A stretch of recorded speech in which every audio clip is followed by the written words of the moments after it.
these things. I don't want to talk here. I doubt I'm the only one who doesn't want to talk here. You know, I got no problem with someone of any race. I've lived in other countries. I spent 5 years living in Africa. I met a lot of good black people in Africa. And I met some horrible white people.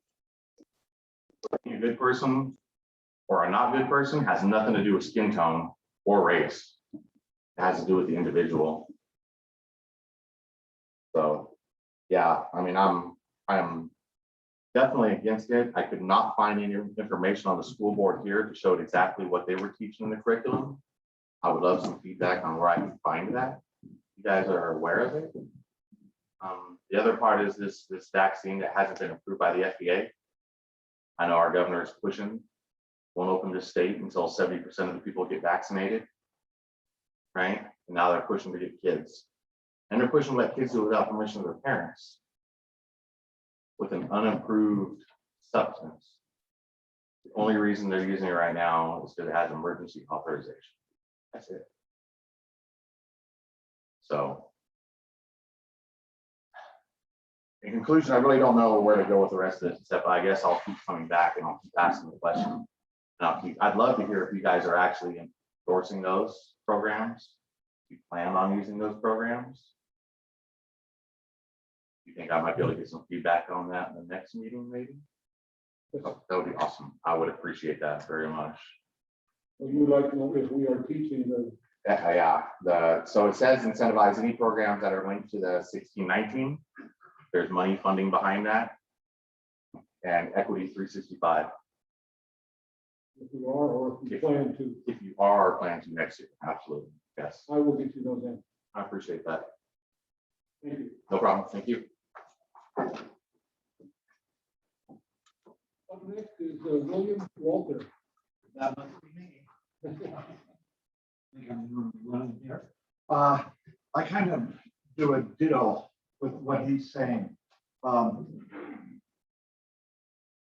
I assume that all of you are well-read, intelligent people, so that you must know what's going on in our nation. You have to know that there are things that are trying to disrupt our way of life, and critical race theory is one of them. 1619 is one of them. Trying to teach sex education to kindergartners is one of them. All of these are problems that you must be aware of, and you must read about them, understand them, and deny those things in our school system. If you want to lose more students to homeschool, if you want student parents to pick at your school, if you want more charter schools to open up and your population of students goes down and your income goes down because of from the state, it's because of those factors. We cannot stand for that. We will not stand for that. And it's up to you to know what's happening and to take a stand against it. And let us know.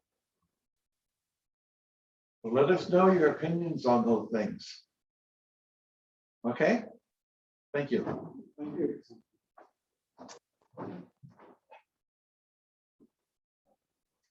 Okay, up next is the consent agenda.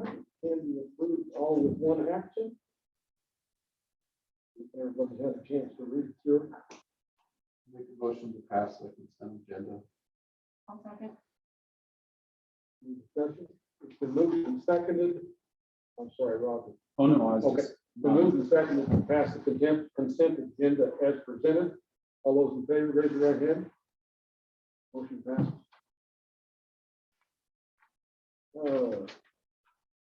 Reports and presentations. School Student Services Report. The presenter is Megan Hunter, Student Services Director. Megan, welcome.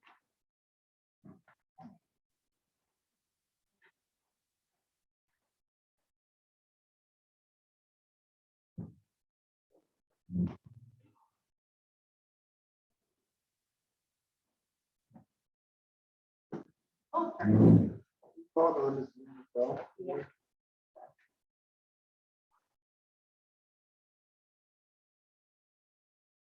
I'm a one-handed typer. I'm a little slow.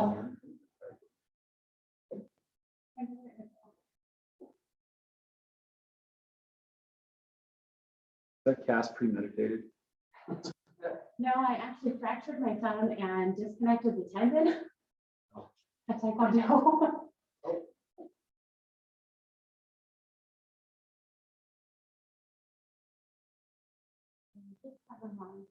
It really didn't hurt, and then I just taught Taekwondo for an hour. It kind of hurt.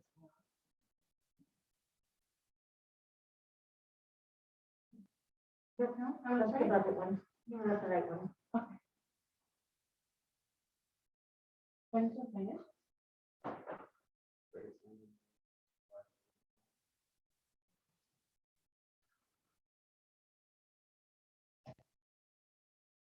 Go down a little and you can. Oh, cool. Yep. Like,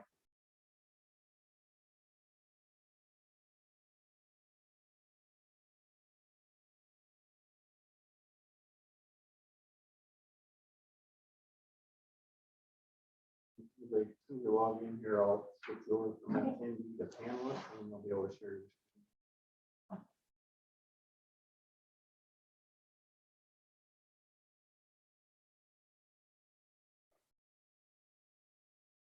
Okay.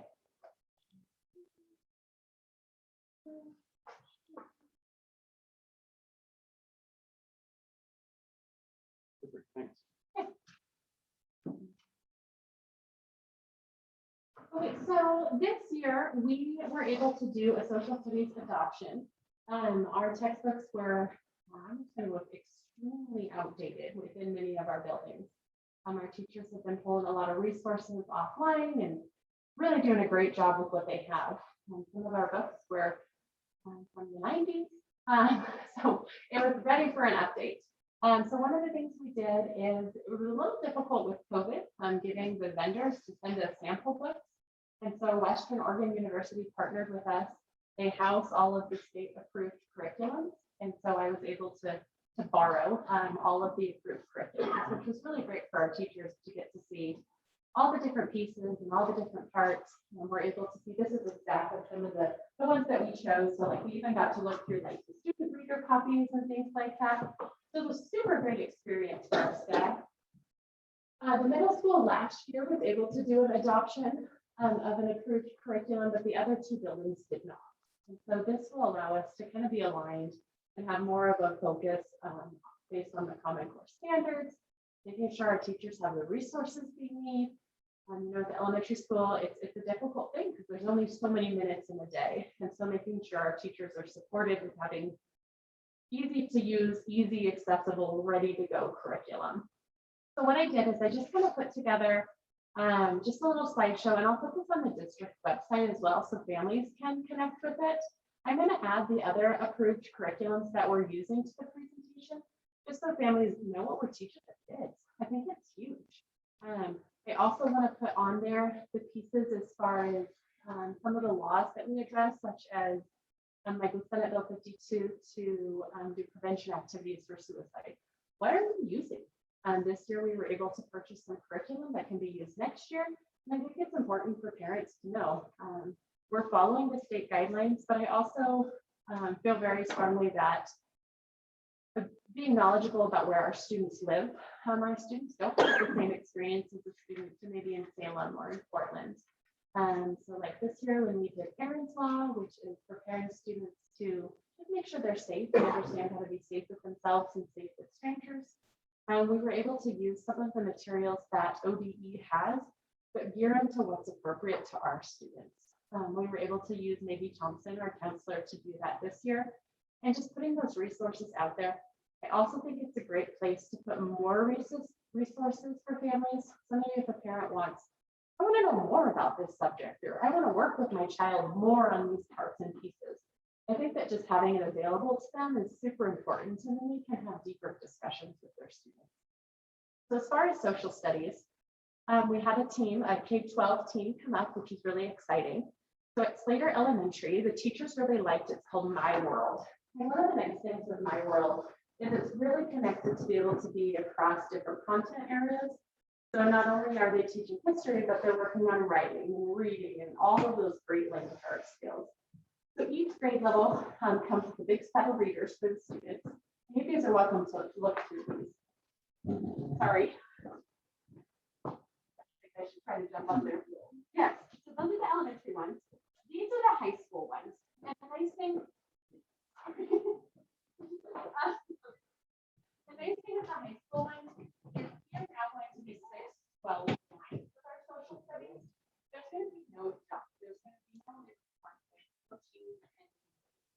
the frustrating thing at the elementary level is there's only one approved curriculum through ODT, which is the My World curriculum. The teachers were pretty excited about it.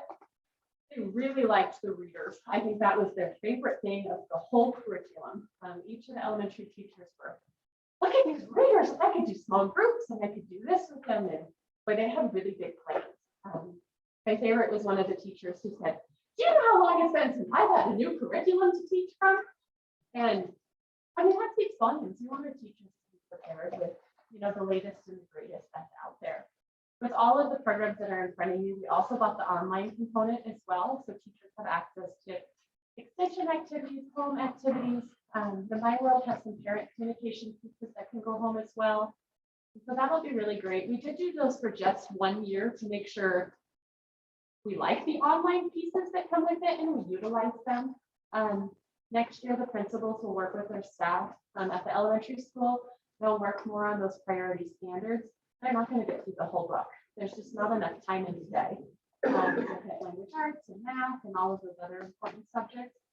So that'll look slightly different than at the middle school and high school, where they do try to get through all of the content. At the middle school, this is the curriculum they purchased, I believe it was last year. And it's the same as the one that aligns now with the high school curriculum. They love it. I'm pretty sure if I asked them to teach something different, they would not. They love the online component of it. It's super easy to use, very student friendly. The language in there is very appropriate and great. And so that's something that's pretty exciting that they found something that works. And then our high school teachers also really liked the curriculum. One of the struggles they had at the high school is because of how we teach our US history, they start it in middle school and then they keep going in high school. And so it was pretty interesting, not as a high school teacher, to see them go, well, I won't teach until here, you know, halfway through the book. And so that was pretty interesting, aligning it with the state standards and what pieces and parts they teach. So it was a great experience. At the high school, that's the books you have in front of you. One of the biggest shifts is that world history instead of that civics class. The world history hits more of those state level standards, more appropriate to what students need to learn. And the nice thing is the economics has some of those civic-y pieces in it as well. The economics book also has some personal finance components that they'll use. One of the things the teachers have asked is, you know, can we still use some of our other features and pieces to put together a solid curriculum? Absolutely.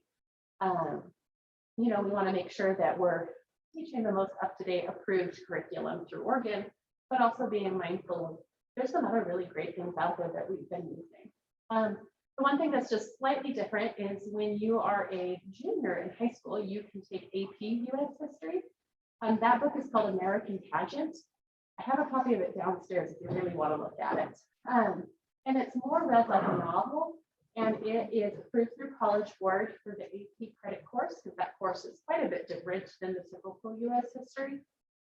And so if you'd like to see those just come in, that's pretty exciting. So every book within social studies will be updated starting next year. Our teachers are over the moon. And it was a really great process to work through. I'm excited next year to hopefully tackle English, which is going to be that's going to be a doozy. That's a big area that needs a lot of parts and pieces to make a really strong curriculum. One of the other things I did want to hit was on Senate Bill 13. This is a bill that came out in 2017, and I gave you just a little bit of brief history. It was something that I am definitely still learning about. I am by far not the expert. But one of the things I noticed within the curriculum is they do a great job hitting on some of those tribal history pieces, especially with our neighbors, the Paiute tribe, being mindful of their history and their parts and pieces within how they celebrate things and what do those holidays look like, what does the regalia, their outfits look like, and the language and those pieces. The nice thing with that is it really focuses more on looking at those native history traditions versus looking at over time. It's not, we don't walk the same walk, we look at the pieces that make those tribes unique. ODE has come out with quite a few lessons and they're hoping to continue coming out with them. So my hope is to teach some of those ODE lessons in conjunction with our textbook.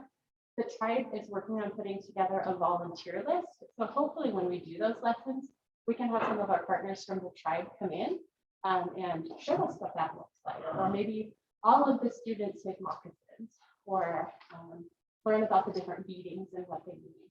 One of the things that I recently learned was that Burns Paiute was a fishing tribe. You probably already knew this, but I didn't know this. And so just teaching our kids that, one, it really celebrates their culture and finding that importance of how come, why? I mean, those are the questions I ask. And how great for our kids to have that knowledge, whether they're from the tribe or whether they're not tribal students, and just appreciate the culture of one another. And so that'll be something we'll continue to work on throughout the year. My hope is to come up with kind of a calendar. So each month we'll tackle one of the ODE lessons, because I want to make sure we're mindful and allowing our teachers time to plan for those activities. I don't want to read the ODE script, and I don't want our teachers to read the script from ODE. I want them to make it personable and relevant to our students and our community. So that will be something kind of in conjunction with you. I put on there and at the bottom a link to more of the information on this Senate bill. It's a pretty interesting one. The nice thing is that there's a lot of people at the state level working on these lessons. I was able to attend a training put on by a lot of the people who are creating these lessons. And it was really neat. It was just about preserving culture and appreciating what differences we have between our neighboring tribes. So it was, it's pretty cool. I really like it. It's not something I ever learned about as a student. So I'm excited to have our students learn about this. It was really long to talk about textbooks. Sorry, got blabbering on up here. Do you have any questions? Seems like if my memory serves me, next year we're kind of making more of a push towards an online academy sort of a presence and putting more resources for the teacher and stuff. Will that academy have its own social studies curriculum, or can this complement that academy as well? Most likely they'll have their own online curriculum that they'll use, but you would have access to any of this curriculum at any time. One of the things that the teacher actually asked me, I talked to her earlier this week, is to make sure I order her a copy of one of every book, just so she can make sure it's, we want to be prepared for the family who says, I don't want to sit on the computer for very long. And the family who says, I only want to sit on my computer. And I think we're going to get both. And so making sure we're prepared. With the online program, there's not a lot. We're looking at a couple different programs. We think we have one picked, but we're not 100% sure yet. There's not a lot of touch materials, and so we're trying to make sure that we can be cognizant to fill that need if that's what the family would like. So she'll have a copy of like all of the social emotional curriculum. She'll do it for students, steps. And then at the 6th through 8th grade level, it's called Sources of Strength, and it's really a build you up program. What are some productive things to do? Not a Debbie Downer program. It's really giving kids tools, letting them express themselves, teaching them how to express themselves. You know, when they get frustrated, we don't make it a number 10 show. We take these steps, identify problems, solution, and follow through that solution. So she'll have all of those. I really want to be mindful that the students, our in-person students, get the best of all things, and we're looking for person. But also those online students, we're looking for person. It's gonna look, I wish I could just fly a banner. This is going to look so much different than online learning last year during COVID. We're really looking at kind of this comprehensive.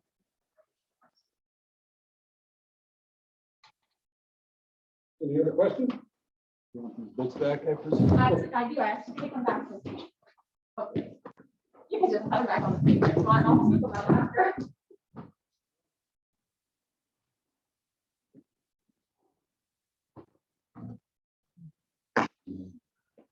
And you're welcome to, almost all the books have come in. So if you want to look at one in your desk, we absolutely can check one that we own out to you. Those ones I just have to get back. Thank you very much. Thank you.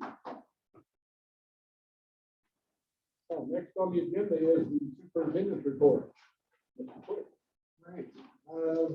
First item on there, I think we listed asked at the last board meeting about one of the policies.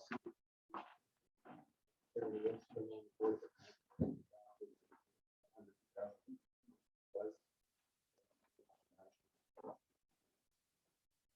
Next thing would be the new Ready School Safe Learner Guidelines for next school year that we developed through ODE. Taking input and different process they're working on, but they're not really set to until July. I want to say 23rd, 25th. So as soon as we get that, we'll work on it. And probably we're anticipating the guidelines much smaller, still with strong emphasis on safety, of course, but we're anticipating them to be a lot different. Opening school for next year will be much easier than it was this year. We've successfully completed our school year, obviously, so everybody's busy writing end of year reports, writing grants for next year, doing grant reports, and just really preparing already. So even though we've just ended, everybody's really already looking into next school year, as well as we have summer school starting on Monday at the elementary and the middle school. We have over 100 students right now at the elementary school that wanted to do it, with some of them on the wait list. We're actually advertised again for another teacher. All the teachers that applied for summer school positions hired them. So we're hoping we get at least one more so we can take a few kids off the wait list to accommodate that. To have that many kids interested in summer school is it's exciting. At the same time, we don't want too large classes either and burn our teachers out. Yeah. a number on that?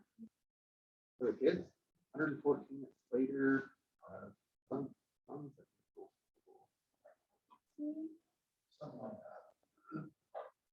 Typically, it's harder to get into summer school at the middle school and high school level, but elementary school.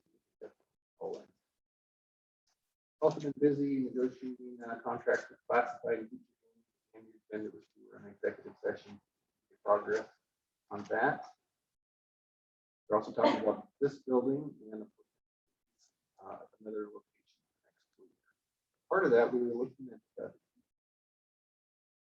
building that sits out in front of the high school as being a place we could possibly move our transition center. Kind of come into a little of a roadblock there, in that at some point the building has been titled.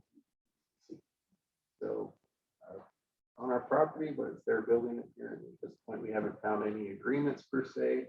Did have a great conversation with Vice Provost, Vice President.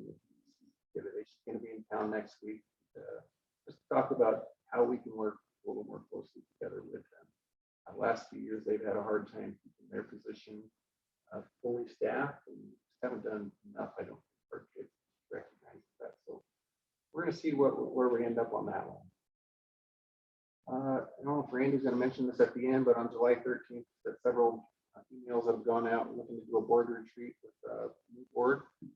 Not to exclude Nancy or anything, but certainly come if you want. It's very exciting. But July 13th, give us a chance to sit down as a board and administrators to talk about policies, procedures, goals, aspirations for the district.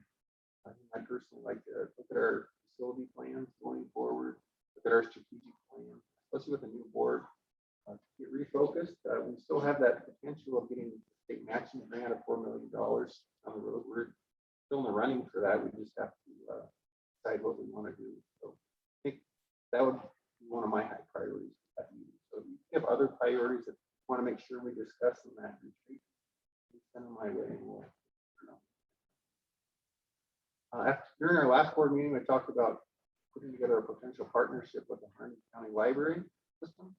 We met yesterday with them. There's a grant they're going out for, and pretty good grant writers. We're working together on it. I think we're gonna hopefully put something together for the fall. So we have that library staff during the day and be able to put patrons in there from like 4 to 7 at night.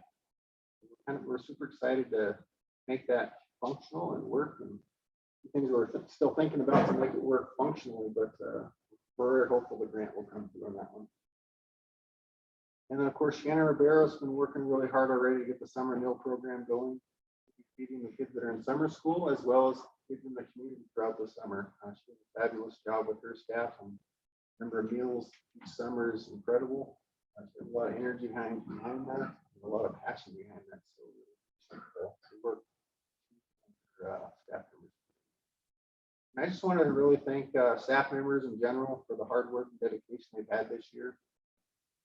Obviously, this is a year we've had a high retention rate. We have most of our staff coming back. They've just been so fabulous this year with their flexibility and hard work. The hardest school year I've ever seen when it comes to teachers having to be flexible and change and just kind of go with the flow. We had a lot of grumbling. People just kind of dug in and did whatever it took to get to school, whether that was wearing masks, spacing, changing out furniture. They just made it happen. So I just see staff members around the summer. Thank them for their efforts. A really positive attitude all around, and that really helped us to be positive. I want to make sure that they did not go unnoticed this last year. Thank them for their efforts. Any questions of the superintendent? Quick? Okay, thank you.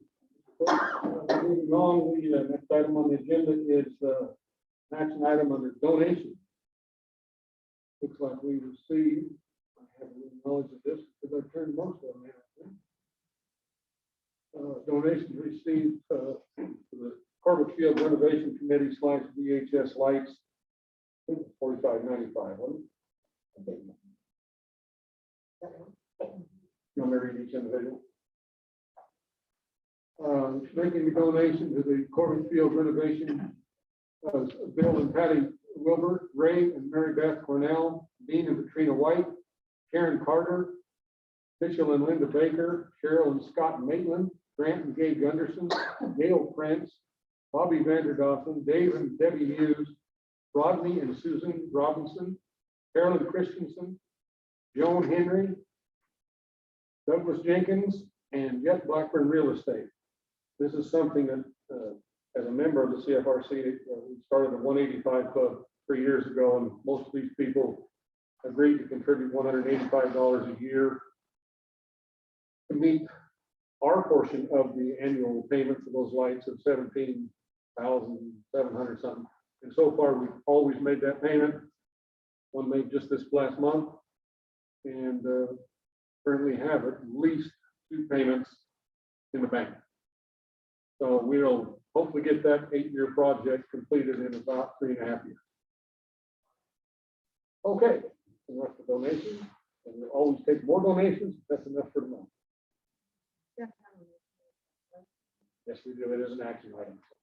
Make a motion to accept the donations as presented. Motion's been made and seconded to accept the donation as presented. All those in favor, right here. Thank you. Motion carries. Next item is flashing beacon agreement. This is not in your board packet because it just came in today. So I will let I'll give you a little background on that one. We thought the Department of contacted last fall, so they had a potential about this to replace the flashing school zone lights in front of both behind middle school, so out in front of the park there, as well as in front of the high school, just updated system. We just need to agree to the property owner of those lights once they were done. They still manage the software. We just give them the schedule, give them notice if something changes. So they'll manage it still, but it becomes our property. Contacted police today just to make sure that it's covered in our insurance policy as part of our property. She hasn't got back to me yet, but ultimately, $18,000 project that is really just given district for improved safety for our kids. Both middle school. Pretty cool deal that they thought of us and reached out to us initially. We looked into doing something like that anyway a couple of years ago and struck out. So got the home run for us. So In the package, it wasn't the one that got sent out to the general public. Any questions? Do you know roughly what the maintenance fees are per year? If it's anything like the current one, very little. It'll be software updates. I would imagine they put one in satellite communications with satellites. Instead. I think the ones that are currently out there, they actually have to go physically to the site and program it on site. So it's a little bit different. Previous ones that had other districts for satellites. I think it's been fairly little on it. I would worry more about, car running over or something like that, and then maybe stuff with that bill. But yep. Yes, that's true.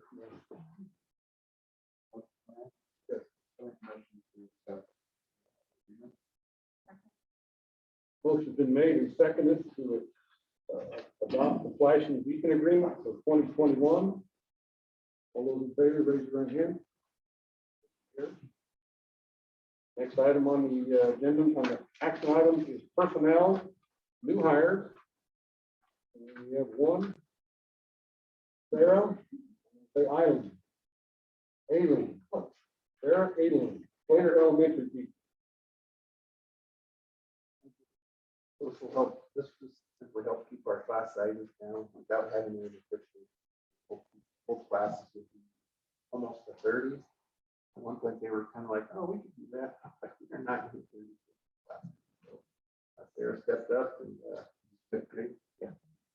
So I'm highly recommendable to the hiring committee. It's a free teacher course. Make a motion that we accept the new hire as presented. Second. Motion's made and seconded to accept the new hiring as presented. All those in favor, raise your right hand.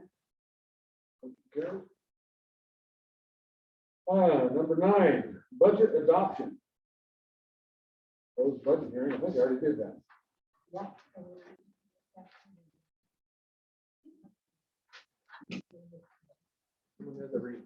Yeah, this one is a read one. So bear with me. Be it resolved that the Board of Directors of Harney County School District Number 3 hereby adopts the budget for school year 2021-2022 in the amount of $17,702,505. The budget is now on file at the district office at 550 North Court in Burns, Oregon. Resolution making appropriation. Be it resolved that the amounts for fiscal year beginning July 1, 2021, for the purposes shown below are hereby appropriated.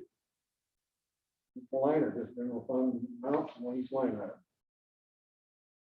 General fund under instruction, $5,828,344. General fund support services, $4,920,273. Enterprise and community services and facility acquisition, both zeros. Debt service, $46,000. Transfers, $439,988. Contingency, $97,195, for a total general fund of $11,331,800. Special revenue funds under instructions, $2,749,725. Support services, $1,510,915. Enterprise and community services, $356,065. Facility acquisition and transfers, both zero, for a total special revenue fund of $4,616,705. Under debt service funds, debt service, $1,424,000. Capital project funds under instructions, zero. Facility acquisition, $270,000. Debt service, $60,000, for a total of $330,000 under capital projects fund. Trust and agency funds, both line items, construction and support services, are zero. Total appropriation of all funds, $17,702,505. Total unappropriated and reserve amounts is zero. Total adopted budget, $17,702,505. Be it resolved that the following ad valorem property taxes are hereby imposed for tax year 2021, 2022 upon the assessed value of all taxable property within the district at a rate of $4.86.62 per 1,000 of assessed value for a permanent tax rate and in the amount of $215,000 for debt service for general fund obligation bonds. Resolution categorizing the tax. Be it resolved that the taxes imposed are hereby categorized for purposes of Article 11, Section 11B as permanent rate tax, $4.86.62 per thousand, local option tax of 0, general obligation bond debt service of $215,000. Adoption and signatures and witness. The above resolution statements were adopted and declared adopted on June 8, 2021.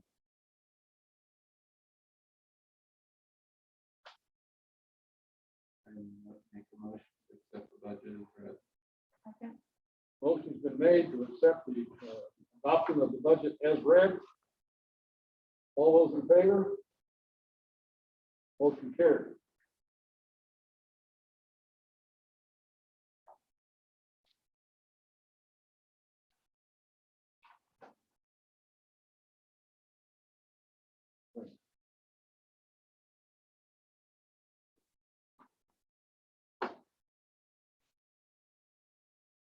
Action item number 10, district school board organizational business. These are all individual items, so I would assume we're going to have a motion for them, or we can read them all and do them all at once. I'm going to read all of these district board organizational business items. Then we'll have some discussion if there's some that needs a little more clarification. First one, appointment of Steve Quick as the district clerk, chief administrative officer, and budget officer. Appoint Steve Quick as school district agent dealing with federal and state government. Appoint Kara Wilbur with Oster's Professional Group as business manager. Authorize facsimile signatures for Steve Quick and Kara Wilbur for district checks. Establish fidelity bonds on Steve Quick in the amount of $100,000. Designate Steve Quick and Kara Wilbur as custodians of the school district funds for Harney County School District number 3. Appoint the Harney County School District number 3 Board of Directors as contract review board. Designate the Burns Times Herald as the official newspaper for the district. Appoint PACE Property and Casualty Coverage for Education as the district's insurance company and Field Waldo Insurance Agencies as the agent of record. Appoint Solutions CPAs PC as district auditors. Designate the local government investment pool, Bank of Eastern Oregon, Oregon First Community Credit Union, and Wells Fargo Bank as depositors. Appoint attorney for the district, the Hungerford Law Firm. That's all of the items under action item 10.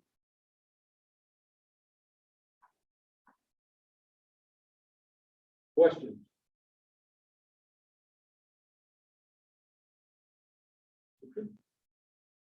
Move to approve the district school board organizational business as read. Motion's been made and seconded to approve the district board organizational business items as presented. All in favor, raise your right hand. Thank you. Action item number 11, board policies, second read. Policy CBA, qualifications and duties of the superintendent, highly recommended. Policy IIBGA, electronic communication systems required. Policy IIBGA-AR1, electronic communication systems required. Policy IIBGA-AR2, computer internet guidelines. Policy IIBGA-AR3, sample parent letter and use agreements. Policy IIBGA-AR4, staff computer accessibility use policy. Policy INDB, flag displays and salutes, optional. Policy JGA, corporal punishment, optional. Policy JHCA/JHCB, immunization, physical examinations, vision screening, eye examination, and dental screening optional. I'll just mention the ones that are, whether it's required or optional, they're all current board policies.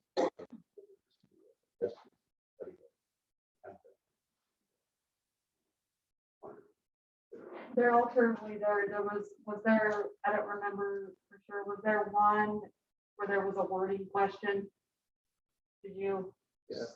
Some of the internet ones we talked about to be cleaned up, and it kind of looked like there had been some stuff taken out. It was really hard to compare them back and forth. That's what I was gonna ask, is if you could talk about those computers a bit. So the AR ones, I talked to you quite a bit about those today. I looked through them. A couple of them kind of surprised me as they are kind of antiquated in their language. So because they're ARs, we can modify those as we can email it down over the summer. Where we actually send out like a student sample letter or student acceptable use policy, make sure it matches what we want. So if we make some, we'll make some changes on those ARs in August, just so you're aware of how we're going to implement it. Policy itself, I think, is solid. That IIBA, I think it's fairly solid in terms of regulation, federal guidance. But it's just the ARs, how we apply them. I didn't see anything that needed to be changed. I mean, that was, as far as the policies itself. That's the one. I know I made a change on one of them. I think it had where it gives you the options.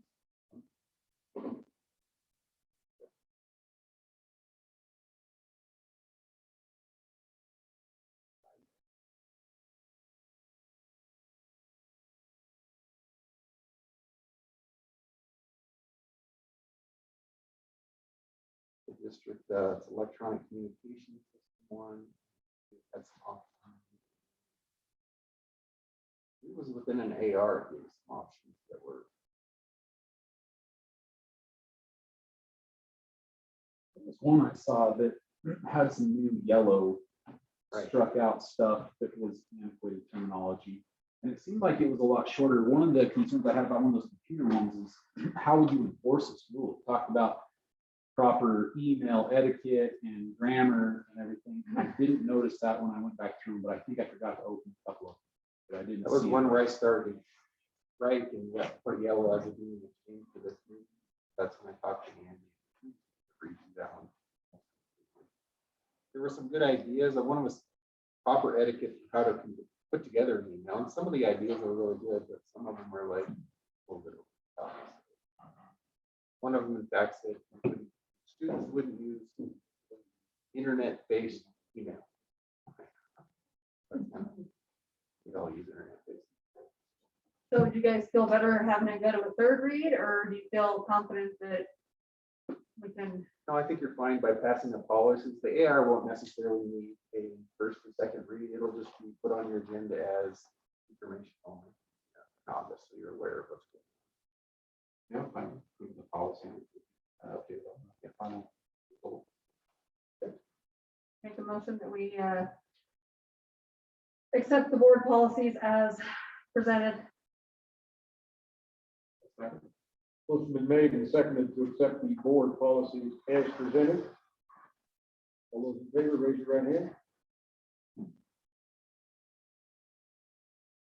Item 12, the Lincoln Building District Office.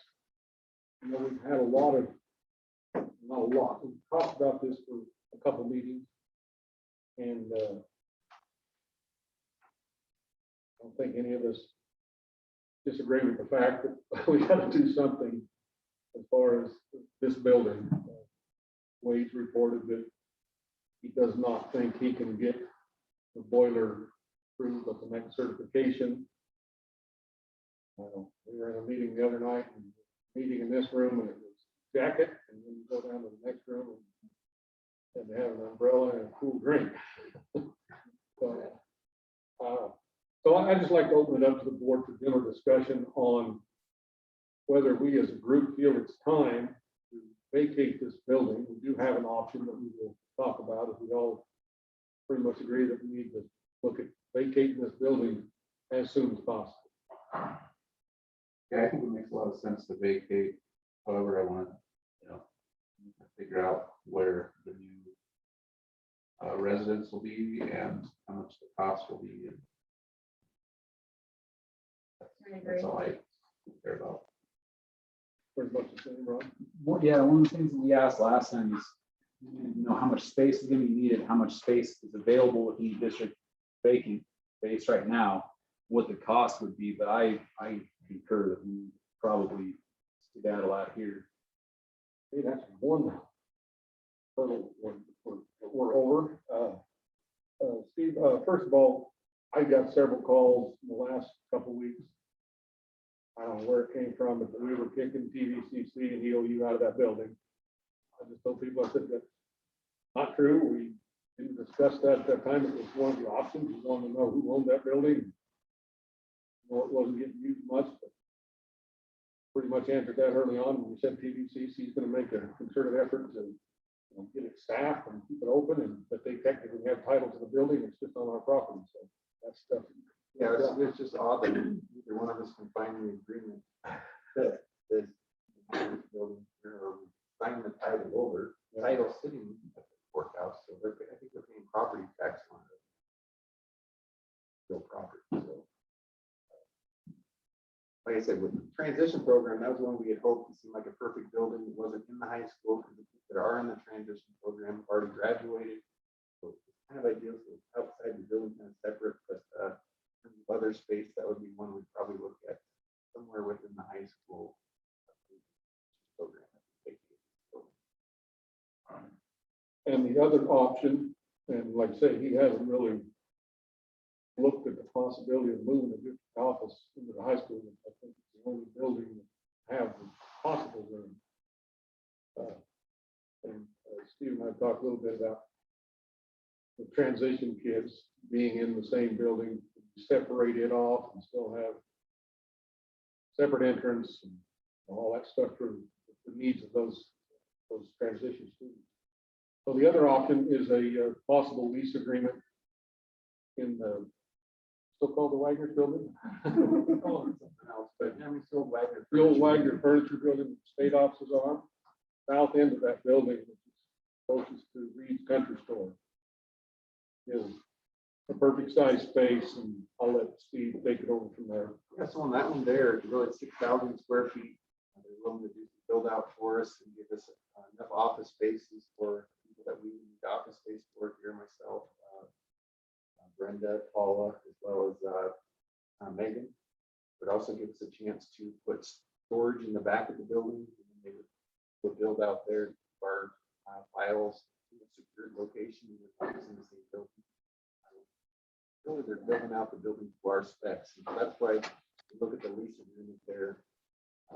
They're 5-year, which is that's a higher lease rate per month in the 10-year rate. All of his proposals show a 2% annual increase now. Building itself gives us a great huge space for board meetings, other meetings that we couldn't and sometimes need to happen throughout the year. This place where we could rent it out to the sheriff's department, they need to use it. They do this auditorium occasionally, give other groups of people this auditorium. The nice thing is that space would be cool and a little bit more conducive to discussion. And in addition, they have a reader board instead. Reader board, they said we could put our own sign up there and take over that.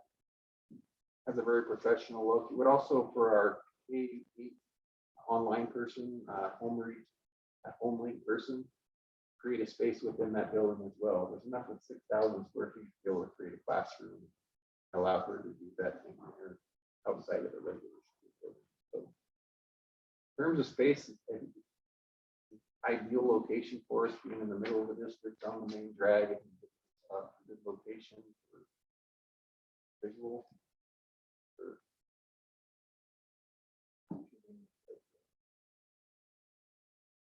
I think so. Just looking at the lease, it's the 5-year options, $2,650 rent. I would imagine that the heating was 6,000 square feet. What is the heating right now? Is it modern? Is it this being what So they. they just. put in-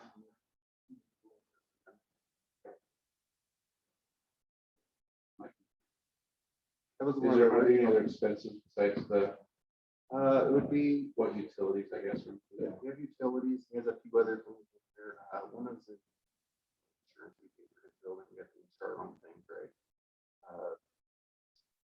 We take care of snow removal, janitorial, but small things that break within the building, like doors and windows, responsible for that type of. And then, this key in this place up here are total expenses in the Lincoln building were 60,000-ish. Something like that, I want to say that 30, wasn't it? 35, I want to say. Well, then I 60 went would through be the- high. 60 sounds high. I went through the whole- I went through the whole budget. Talking the next Timothy budget. Came up with a cost of about 37,000, just for the, yeah. That doesn't include the annual certification of the boiler and the annual trying of the bar to get Wade to go back down in there and try to patch something up. The lease agreement is pretty much a very standard business like lease agreement. So you look at the cost of the monthly lease payment. How does it pencil out with what we pay to be in this building? It's very close. I think the thing that puts me over the top as far as that is, after talking to Rob Paramore, is he has a couple of people that would take a look at the building, not saying they're interested or what. They would all depend on the price. And he suggested that the building would be listed somewhere in the neighborhood of $850,000 to $900,000. And then we would just have to decide, because somebody can come in and say, yeah, it's gonna cost me $100,000 to update heating, depending on what they want to do with it. And we would have to decide as board, what are we gonna take? And what I'm looking at with those funds, from a personal business standpoint, is if this building sold for $500,000, hopefully it's more than that, we could then, at the end of this 5-year lease, purchase that district office building that we put down on our bus barn property and have enough time to design that building, that modular building, specs we exactly need, and buy it outright, and then possibly have a chunk of money for capital expenditure if we need to try to replace the one real thing we're losing here is the gym space with the modular secondary type gym for basketball and possibly wrestling type room. That's just my personal thoughts from a business standpoint. But I do know that the owner of that building would like a decision as soon as possible on whether we're going to lease that so that he can start the interior building out of the offices, boardroom, your storage area. He has things he would have to purchase right away for us to get in there by August 1st. Definitely like. to say.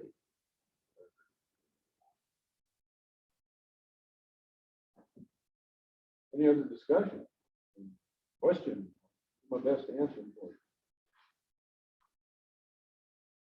I mean, it seems like a decent option if we, obviously if there's no location in existing buildings, right? If we did do something in the high school, say, I would imagine there's going to be some remodel and stuff that would have to happen there, which would be very expensive. So I think it's a reasonable option to go with at least a 5-year lease on this. Yeah, and there's no guarantee that commercial property is gonna sell right away. But we're on a 10-year lease and one of the local realtors, I don't think we should specific to Rob Paramore, he just helped us out, sure, listed with everybody. But there's no guarantee commercial property will sell right away. It might be 5 years, it might be 10 years, but at least this gives us a, what was the difference between the 5-year lease? and the 10-year lease? $500 difference. But it didn't it say in there that within 9 months of the end of the lease, you give the information, your intent to re-up or not. So 4 and 3rd years into that lease, we would have to make a decision, are we gonna re-up for 5 more? I'd like Or to go think with that the 10 years there's and save $500 a month and plan. then have to pay out. I think that there would be a plan in that amount of time on if the other thing was gonna come together or not. I mean, are you, your standpoint? I guess we're looking at building something somewhere else. Time to 10 years is a lot, but just in a 5 years, that $500 is 30 grand savings. So, yeah. A chunk of money saved if we get the longer lease, but I don't know if that's wise to tie us in that long if we do have plans to build somewhere else. Or if we pass it on to some point.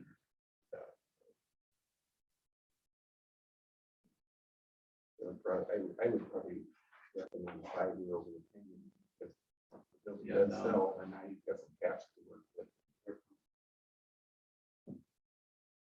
I think in light of having to remodel the, high school, I think this makes sense. So I would make a motion to approve a 5 year lease. Hope that this thing sells and vacate the building. I'll second that. More discussion? It's been moved and seconded to, 1, vacate Lincoln School at the earliest possible time as it relates to the new building being ready, and to sign a 5-year lease with, who are you signing this with? Fallow property. Fallow Property, who owns the entire state office building down there that Department of Human Services is located in. All those, oops. As part of, That would be. okay, I have a second motion, so. All right, it's been moved and seconded to authorize the superintendent to sign the 5-year lease with Fallow Properties for the lease of the building located on Highway 20, the only address I have right now. Don't know which one it is. For a 5-year term at the rates as specified in the lease agreement. In on August and or September 1st. All those in favor, raise your right hand. Sorry about that. All 4 motion carried. I guess just to follow up, maybe get a motion to list this building with all local realtors. Maybe Yeah, not that's list something of one. to make a motion tonight, or you want to talk about it in July or? That'd be a good time just to discuss it, I think. Yeah, Would include your two, work. Yeah, I think that's a good. I think the board membership. We'll table the sale of the Lincoln building until July retreat, and we can't make a decision at a retreat. We'd have to come back or schedule a meeting. All right. Discussions and or new business. And that was one of the things, I think, traditionally, we haven't had a July meeting, but I had seen a revised statute a while back about special districts had to have one before the end of July. But for school boards, it just said you had to have one after July 1st. The first regular meeting would be after July 1st and have the organization meeting. However, I came across one today, 255.335, and I think on an election year, we need to have a July meeting, unfortunately, regular one. You don't have to. Fine, Because fine, that's why fine. we did all the organizational. business. And then in August.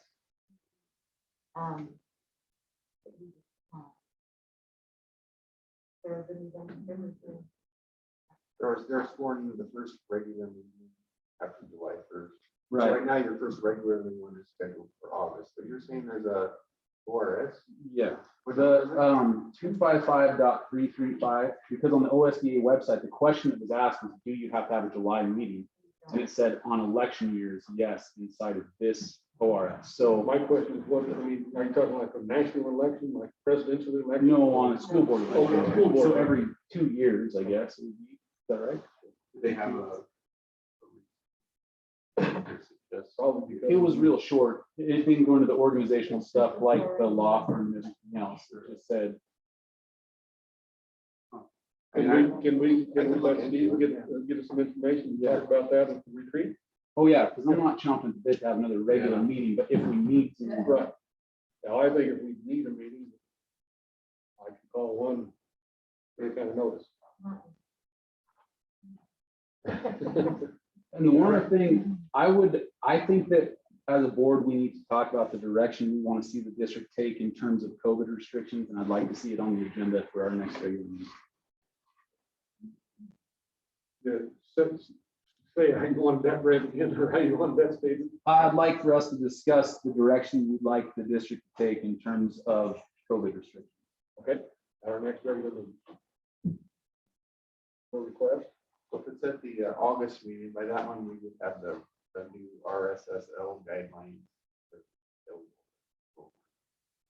Well, and I'm not worried about the RSSL guidelines, to be frank, and that was one reason why it won't hurt my feelings if we do have to have a July regular meeting, is we get that ironed out, hammered out with plenty of time for administrators and schools to plan accordingly.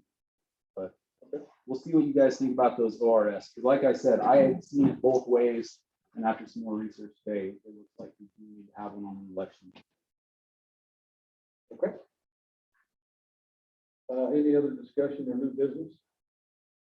We did have one public comment request that came in just a little late, and we're going to allow her to stand up and introduce herself and speak. It's Melissa Albertson. And she just wants to talk about school. So Melissa, the floor is yours.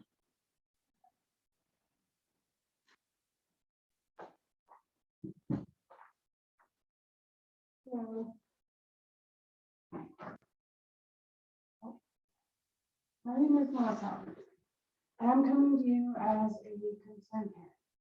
I have children from preschool all the way to high school, everything in between, let me tell you. What I see happening in our schools is devastating. It's over-sexualization followed along with an overcorrection of self-identification dashed with just a little bit of a new form of segregation. Trust me, I don't come here lightly. These things are very hard for me to talk about. However, if I don't stand up and say something, no one will. My pre-K student brought home a newsletter about Aaron's Law. I'm sure all of you know what this Aaron's Law is. This special class brings in a stranger to our kids and teaches our young boys and girls about inappropriate sexual situations and abuse and what shouldn't be done by adults and what should. As far as I'm concerned, these things should be addressed by parents, not teachers. That's my job as a parent, to teach my child when things are inappropriate and when they're not my son's teachers. Their jobs are reading, PE, math, writing, those kinds of things. Music. In no world should any adult, other than a child's parent, be addressing any kind of inappropriate situations, whether it be bullying, sexual, or any other thing. Placing thoughts like these in such young minds, I believe, is creating more of an open door to little kids doing things like this.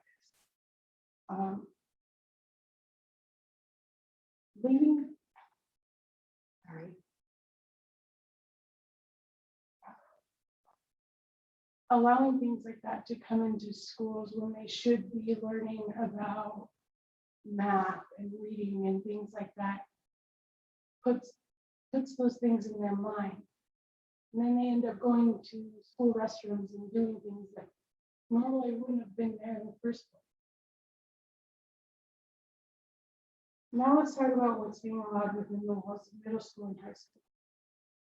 Growing up, my parents taught me, if you don't have anything nice to say, don't say anything at all. It is a parent's job to sit down with their child, boy or girl, to talk about what they want to wear to school, what color they want their hair to be, how to act, who they want to talk to, who they're generally trying to grow up and be as adults, young adults. If a boy wants to come to school wearing a dress, trust me, his parents have already sat down with him, talked to him about the type of hate he may go through, the type of love, whatever. That's our job as parents to discuss those things. Teachers need to be able to just, all right, this boy's gonna dress as a girl, put them in a desk and teach them, just like every other student. They don't need special attention just because they walk into a room wearing a special outfit. Most of the time, that's what they're looking for, is a reaction. If we just sat these kids down and taught them like every other kid, most of them would go back to being normal. And normal is the wrong word. Girls have been dressing like boys for centuries, and boys have been playing dress up with their mother's clothes for centuries. If we don't acknowledge these things, most of the time, they'll fade out like every other phase of a child's life. The same dress code should be enforced for everyone, whether it's a boy or a girl. When I was in school, you can wear a tank top to school that was smaller than 2 fingers and showed your bra straps. Should be the same whether it's a boy or a girl. No shorts shorter than your fingertips. You couldn't put your arms down and your shorts weren't longer. Should be the same for everyone, whether it's a boy or a girl. No t-shirts, clothing was allowed with provocative language, sexual intent, or anything like that. And now in schools, a child is not allowed to wear a sweater that says virginity rocks, being told that she's promoting sexuality. But then another student in the same school is allowed to wear a gay pride shirt. Now, let me tell you, I don't have a problem with this. I stand before you as gay as can be. But what I do have a problem with is that you can't allow one child to wear one thing and then tell another child that they can't be proud of one thing because you're creating more segregation. You're creating more hate. Sorry.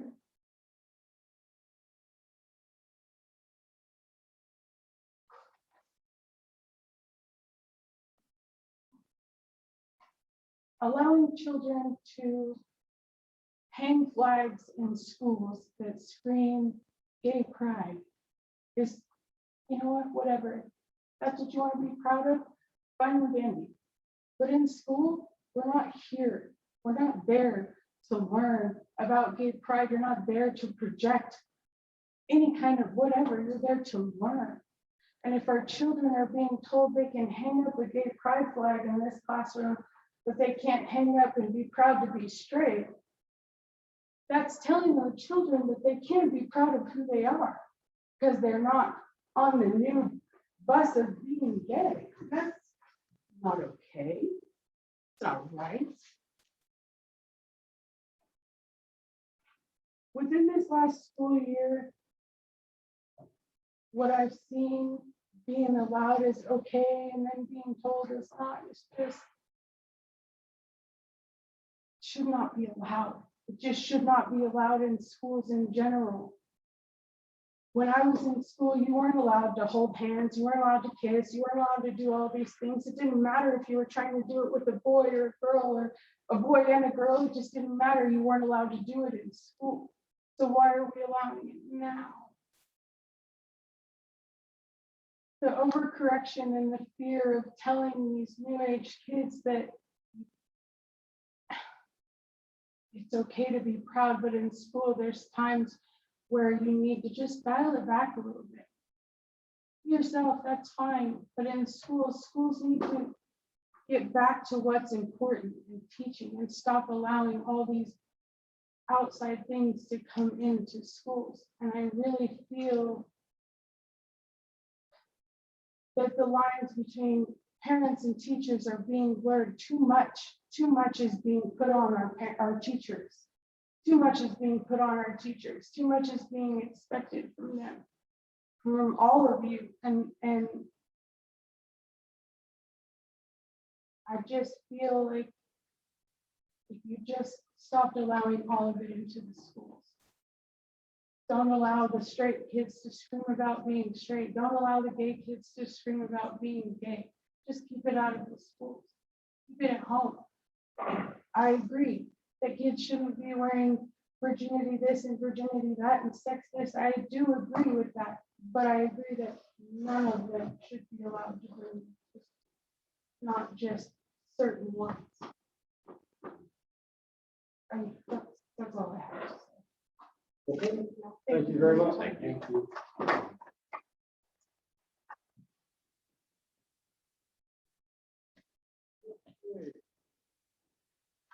Board request reports. Okay, at this time, we will adjourn this, recess this meeting and go into executive session. To discuss, under ORS 193. No July. There won't be a regular July meeting, but there'll be a retreat that is open to the public too. That'll be listed just like these are. Yes. Yeah, thanks. Yeah, probably be easy.